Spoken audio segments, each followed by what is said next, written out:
Hello everyone. We continue our lessons on matrix operations.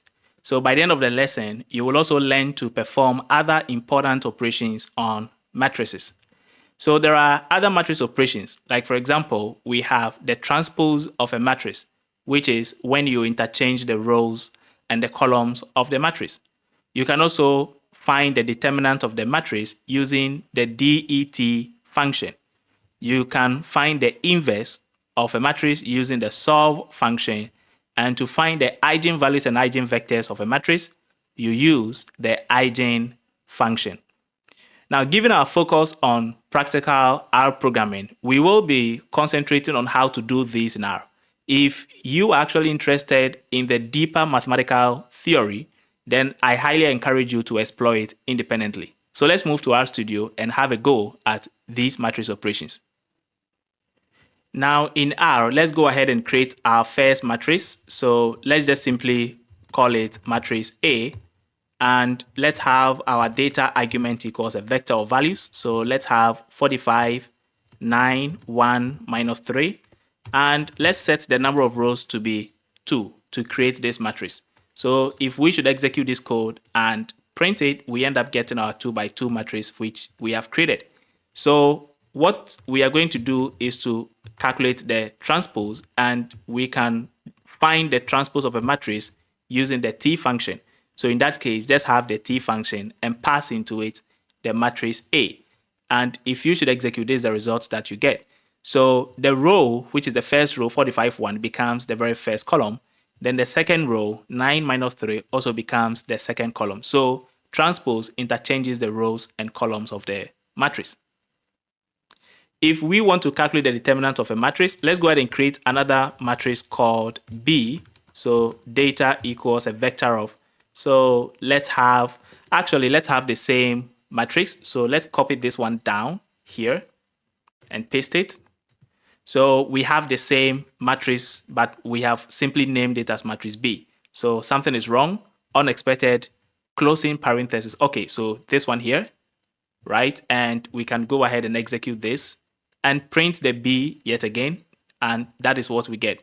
So if you wanted to find the determinant of a matrix, we use the det function, and it's very simple. Just type det and pass into it the matrix, and if you should execute the code, this happens to be the determinant of this 2 by 2 matrix. To find the determinant, the matrix must actually be a square matrix, and a square matrix is a matrix which has the same number of rows and columns.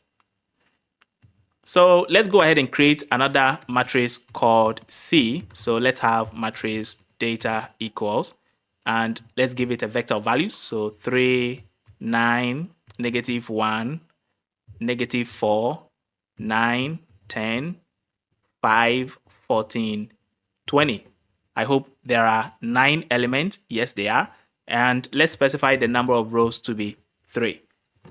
If I execute and print the matrix, we have a 3 by 3 matrix. So if we also want to find the determinant, we just simply pass this 3 by 3 matrix into the det function, and we get the determinant to be this value right here.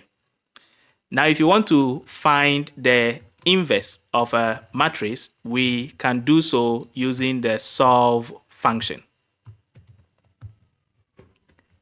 So as simple as that can be, the matrix must also be a square matrix, and all 3 matrices we have created are actually square matrices. So in this case, let's have solve matrix A, and remember that matrix A and B are the same, so we just have to find the inverse for only one of them. So solve A, we end up getting the inverse. Normally in mathematics class, when you are calculating the inverse of a matrix, you would most likely leave it in fractions, but over here we do have the decimal places as R would give it, so we will take it as such. And again, we can also go ahead and find the inverse of C. So we say solve and we pass into it C. C matrices which we have created here, and so if you should execute, we end up getting this 3 by 3 inverse matrix of C. Now, to find the eigenvalues and eigenvectors, so let me just simply write it here, eigenvalues and eigenvectors.